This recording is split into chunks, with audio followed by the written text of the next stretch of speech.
Boa noite, nós vamos começar agora mais uma aula do curso de Maturidade no Espírito. Nós estamos na última aula da primeira apostila, né? O tópico é a vitória sobre o pecado. Aula 6, a lei do Espírito. Então, pega sua apostila, pega seu material, nós vamos começar a aula, vamos acompanhar. Já vamos entrar também em seguida na segunda apostila, então não perca. Se você tiver alguma dúvida, alguma dificuldade, manda uma mensagem no grupo de cursão do CTL, que a gente vai conversando, tá bom? Então, a aula, a lei do Espírito. A primeira condição colocada por Paulo é assumir pela fé que a nossa carne foi crucificada com suas paixões e concupiscências. A segunda condição é andar no Espírito. Ele diz que devemos ser guiados pelo Espírito e também andar no Espírito. Lembre-se que a carne possui obras, mas as virtudes do Espírito são frutos. Não é difícil perceber a diferença entre obras e frutos. A obra depende do meu esforço, mas o fruto é algo que flui espontaneamente enquanto estou vivendo com o Espírito. Então, durante todo esse tempo que nós temos sido ministrados durante esse material, essa apostila, nós vamos falando o quê? Que existe uma diferença entre você viver na alma e você viver no Espírito. Você ter uma vida guiada pelo teu Espírito e você ter uma vida guiada pela tua alma, né? Então aqui ele fala que nós devemos andar pelo Espírito. Ele não fala que nós podemos andar, não. Ele coloca que é um dever você andar no Espírito. Você como filho de Deus, você deve andar no Espírito. Isso não significa, contudo, que devemos ter uma submissão passiva ao controle do Espírito. Não vivemos passivamente, pelo contrário. Nós temos de andar de maneira deliberada no caminho da verdade. O Espírito é o caminho e é também aquele que nos guia no caminho. O verbo usado para andar no verso 25 pode ser traduzido literalmente por estar alinhado. Isso significa que deliberadamente nós andamos de acordo com o caminho que o Espírito estabelece por nós. Então, quando você aceita Jesus, você sabe que o Espírito Santo passa a habitar dentro de você. Logo, você não tem mais controle da sua vida, porque você foi comprado. Jesus comprou a sua vida a preço de sangue. Ele pagou um preço para ter você de volta, para que você tivesse comunhão com Ele novamente. Então, nós temos que entender o quê? A sua vida não é mais sua, agora pertence ao Senhor. Se a sua vida pertence ao Senhor, você tem que saber o quê? O Espírito Santo está dentro de você. Logo, você caminha pelo Espírito. A tua vida ela é guiada pelo Espírito. Então, toda vez que você vai orar, toda vez que você vai tomar uma decisão, toda vez que você vai fazer alguma coisa, você tem que fazer isso baseado no quê? Na sua própria carne? No seu próprio entendimento? Não. É baseado no quê? No Espírito. O Espírito Santo que está dentro de você, ele é capaz de falar aquilo que você precisa fazer, basta você ouvi-lo. Nunca pense que a disciplina contradiz a vida no Espírito. Na verdade, a disciplina nos faz mais livres para andarmos no Espírito. É preciso exercer disciplina para andarmos no Espírito, e ela se torna mais visível quando nos envolvemos na oração e na meditação da Palavra de Deus, na comunhão com os irmãos e nos cultos da igreja. Sempre que nos envolvermos nas coisas espirituais, teremos necessidade de disciplinar nossa vontade natural para nos submetermos à vontade do Espírito. Então, você tem que entender o quê? Aqui ele está falando que a sua vida, quanto mais você anda pelo Espírito, mais livre você é. Quanto mais você tem uma vida de comunhão com o Senhor, mais livre você se torna. Às vezes muitas pessoas dizem assim, eu aceitei Jesus, agora eu não posso fazer isso. Sim, claro, a nossa vida quando nós aceitamos Jesus, ela vai mudar. A nossa perspectiva ela vai ser outra. O seu pensamento agora vai ser outro. Você não vai viver mais baseado naquilo que você vivia antes. Pelo contrário, agora você tem um dono, Jesus Cristo. E ele, quando ele passa a morar dentro de você, ele vai fazer o quê? Ele vai mudar tudo aquilo que era. Para quê? Para que a natureza dele se manifeste na sua vida. E como que isso vai acontecer? No tempo que você tiver com o Senhor, de oração, de leitura, de estudo, de meditação, de comunhão com os irmãos. Nós sabemos que hoje está sendo um pouco difícil a gente ter comunhão, né? Por isso nós estamos gravando aula online, inclusive. Mas nós sabemos a importância que é você estar em comunhão, você estar com o corpo. Por quê? Você não é um sozinho, mas você faz parte de um corpo. Você pertence a uma família, que é a família de Cristo. Então, quando você está em comunhão com o Senhor, nós precisamos desse contato com o Senhor, de estar com o corpo, de estar com a família. Por quê? Isso fala o quê? De vida no Espírito. É o andar no Espírito, é o andar com Cristo. Deu para entender? Eu espero que sim. Para toda necessidade, nossa provisão está no Espírito Santo. Vou repetir isso aqui. Para toda necessidade, a nossa provisão está no Espírito Santo. Não está naquilo que você pensa, não está naquilo que você faz, não está naquilo que você pensa que pode fazer para resolver alguma coisa. Está naquele que mora dentro de você, que é o Espírito Santo. É no nosso espírito humano que devemos contatá-lo, pois somente por meio dele podemos ter comunhão com Deus. A vida do próprio Deus está em nosso espírito, e é por isso que devemos andar no espírito. Entretanto, muitos cristãos sinceros pensam que o padrão de Deus é primeiramente não satisfazer a carne, para só depois andar no espírito. Nada, porém, poderia estar mais equivocado. Então, voltando à aula, a gente teve uma pequena surpresa aqui no nosso ambiente. Nosso discipulador João chegou aqui fazendo um pequeno barulho que assustou a gente. Mas, enfim, vamos lá. A lei do Espírito. Em Romanos 8, Paulo fala dessa mesma verdade de Gálatas, usando uma terminologia diferente. Aí ele diz que no mundo espiritual existem duas leis. A lei do Espírito da vida e a lei do pecado da morte. Então, Romanos 8:2, porque a lei do Espírito da vida em Cristo Jesus te livrou da lei do pecado da morte. Somente estando debaixo da lei do Espírito, experimentaremos na prática a libertação da lei do pecado. Podemos ilustrar essas duas leis usando as duas leis da natureza. Primeiro, a lei da gravidade e a lei da propulsão aerodinâmica. Na natureza, existe uma lei que abrange todas as outras, a lei da gravidade. Esta lei me prende ao chão e se eu pular de algum lugar, esta lei me empurra para baixo. A lei da gravidade é como a lei do pecado, sempre nos empurra para baixo. Existe, no entanto, outra lei maior que a lei da gravidade, que é a lei da propulsão. Os aviões voam por causa da lei da propulsão. Quando um avião está voando, a lei da gravidade continua existindo, mas não pode atingi-lo, porque ele está debaixo de uma lei superior. O avião é como um espírito. Se eu estou nele, a lei do pecado não me atinge. Se, porém, eu sair de dentro do avião, imediatamente a lei da gravidade entra em ação e eu caio. Então, o que ele está querendo dizer aqui? Você vive uma vida no Espírito.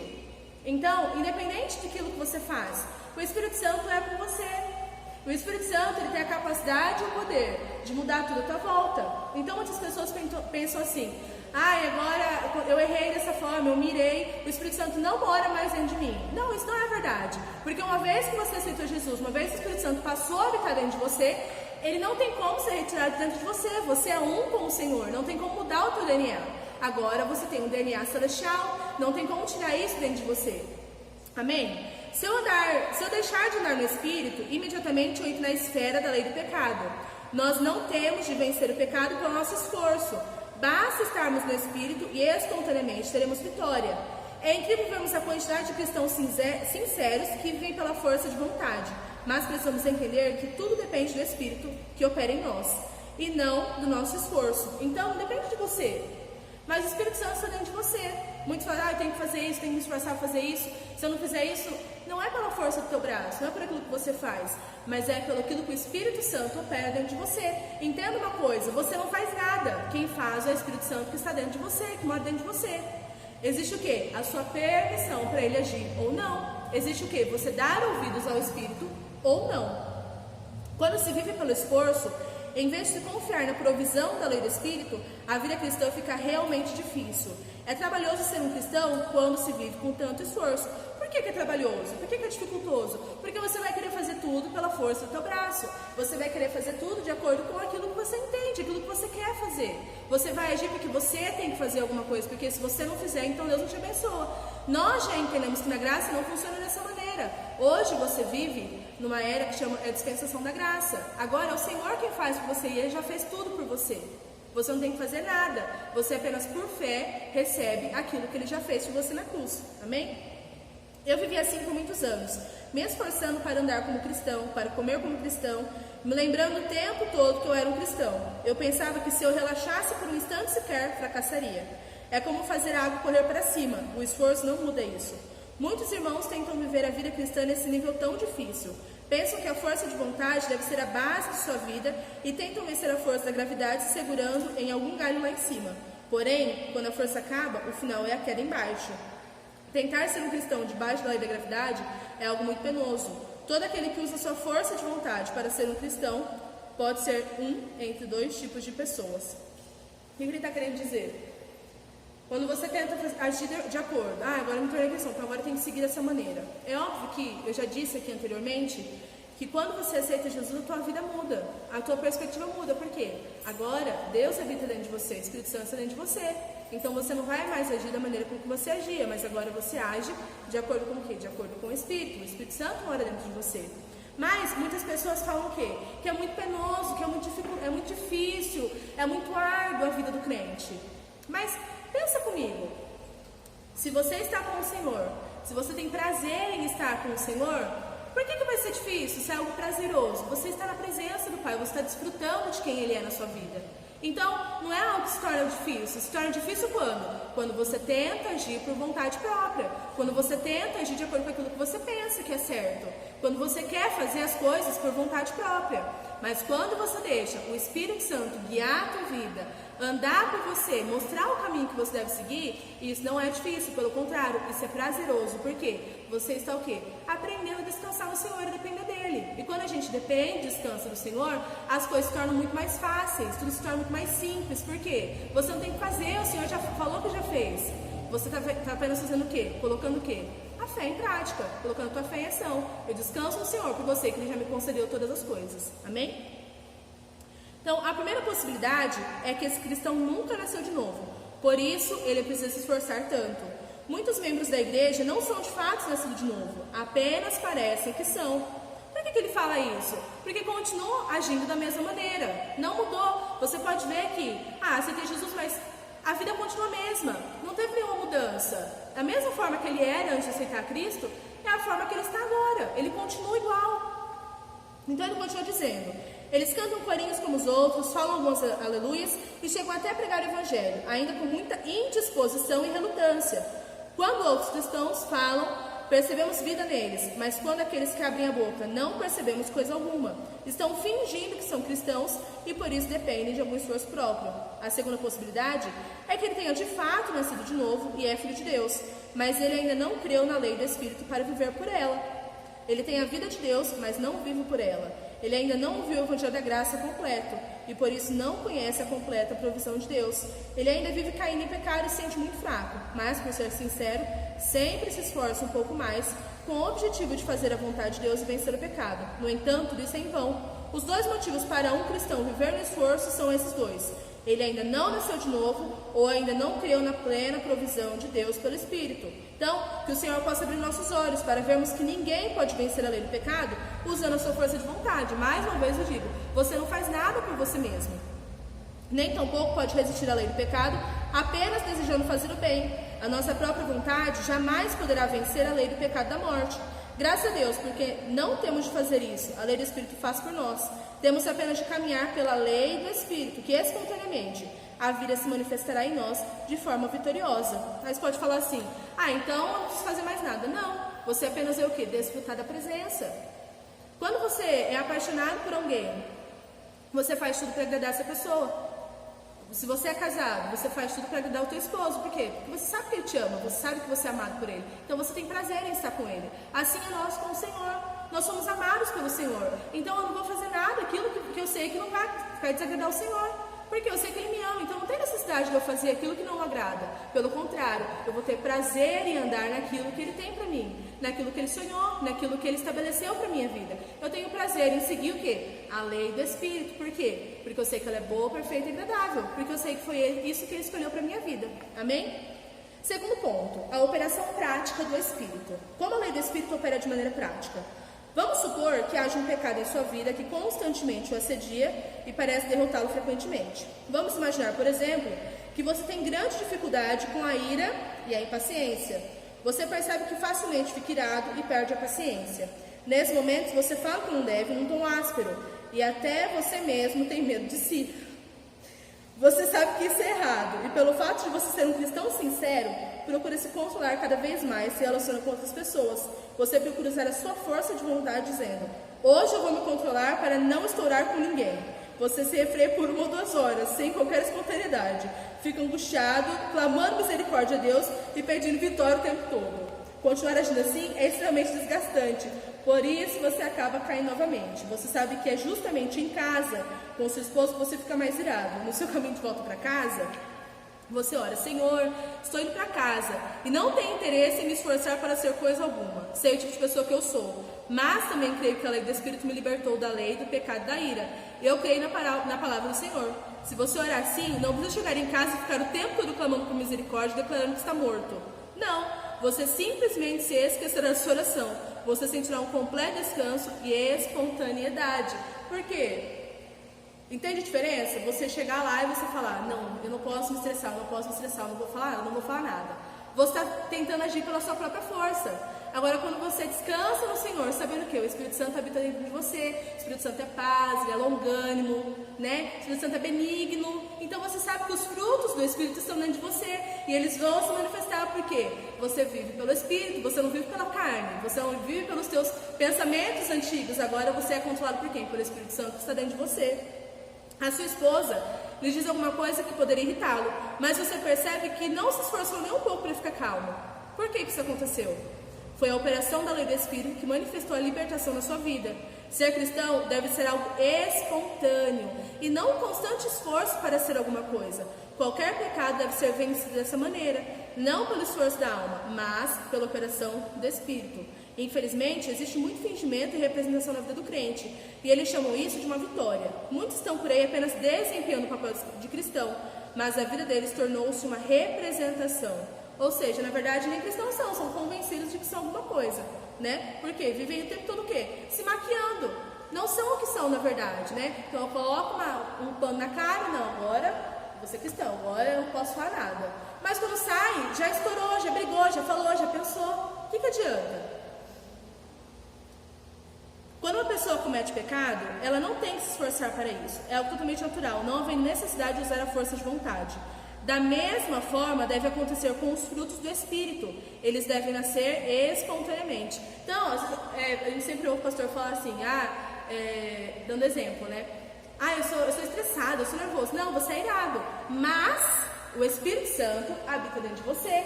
E o Espírito Santo, ele é o quê? Ele é irado? Não, pelo contrário. O Espírito Santo é cheio de paz, ele é longânimo, é benigno, é amoroso. Isso já está dentro de você. Basta você o quê? Aprender a manifestar aquilo que você é, porque agora é a tua nova natureza. Você não é mais uma velha criatura, pelo contrário, você nasceu de novo. A vida de Cristo flui dentro de você. A palavra de Deus diz em João 15 que Jesus é a videira e nós somos os ramos da videira. Como ramo da videira, eu não tenho de fazer nenhum esforço no sentido de possuir a natureza da videira, porque você já é igual a ele, você faz parte dele. Nem tampouco tenho de me esforçar para dar os frutos, pois se eu estou na videira, naturalmente as uvas irão nascer em mim, que sou o ramo. Isso não é apenas uma bela ilustração, mas é a mais pura realidade. Se os frutos do Espírito não se manifestarem espontaneamente, não adianta usar recurso de esforço próprio. Por quê? Você consegue fazer uma planta nascer? Não. Você não tem força para isso. Você pode ir lá e plantar, mas ela não vai nascer porque você está falando que ela tem que nascer. Da mesma forma, deve acontecer com os frutos do Espírito. Eles devem nascer espontaneamente. A palavra de Deus diz em João 15 que Jesus é a videira e nós somos os ramos da videira. Como o ramo não tem que fazer nenhum esforço no sentido de possuir a natureza da videira, nem tampouco tem de me esforçar para dar os frutos, pois se estou na videira, naturalmente as uvas irão nascer em mim, sou o ramo. Isso não é apenas uma bela ilustração, é a mais pura realidade. Se os frutos do Espírito não se manifestarem espontaneamente, não adianta usar o recurso de esforço próprio, pois vai soar algo falso sem naturalidade. Qualquer um percebe quando alguém está se esforçando para ser humilde. A humildade parece falsificada. Se eu tenho que me esforçar para ser alguma coisa, é porque eu ainda não sou aquilo. Se eu sou, eu serei espontaneamente. Para manifestar o fruto do Espírito, muitas vezes não há necessidade nem mesmo de oração, mas apenas de fé. E Jesus é a fé que habita em você. Eu devo crer firmemente que o Espírito de vida está em mim, e portanto também está em mim a capacidade de amar, de perdoar, de ser bondoso, pacífico, benigno e tudo mais. Por quê? Mais uma vez eu volto a repetir, o Espírito Santo habita em você, você tem todos os frutos do Espírito dentro de você, basta você o quê? Manifestá-los. E você manifesta como? Através da fé. Mas eu não tenho fé. Não, você tem, porque na palavra de Deus diz que Jesus ele é o autor e consumador da sua fé, e você é um com ele, logo a fé que ele tem, ele colocou dentro de você. Então você tem fé para manifestar as obras do Espírito também. Amém? Eu devo crer firmemente que o Espírito da vida está em mim, e portanto também está em mim a capacidade de amar, de perdoar, ser bondoso, pacífico, benigno e tudo mais. Para concluir esse ponto, eu devo frisar que antes eu era escravo da lei do pecado e da morte, e por isso eu pecava espontaneamente. Errava sem qualquer esforço para isso. Mas, em Cristo, a lei do Espírito da vida me libertou daquela lei do pecado, e eu agora posso fazer a vontade de Deus espontaneamente, sem qualquer esforço também.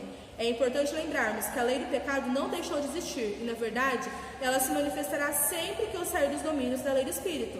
Lembre-se da ilustração da lei da gravidade e da propulsão. Nunca devemos sair de dentro do avião do Espírito, deste modo, não serviremos à vontade da carne. Amém, queridos? Então, para encerrar nossa aula, não se esqueça isso, você agora é um com o Senhor. O Espírito Santo está dentro de você. Então, a lei do Espírito, ela manifesta vida dentro de você. Ela manifesta o quê? Ela traz frutos. Por quê? É o Espírito Santo que produz isso em você. E não pense que você tem que fazer alguma coisa para conquistar isso. Não, pelo contrário.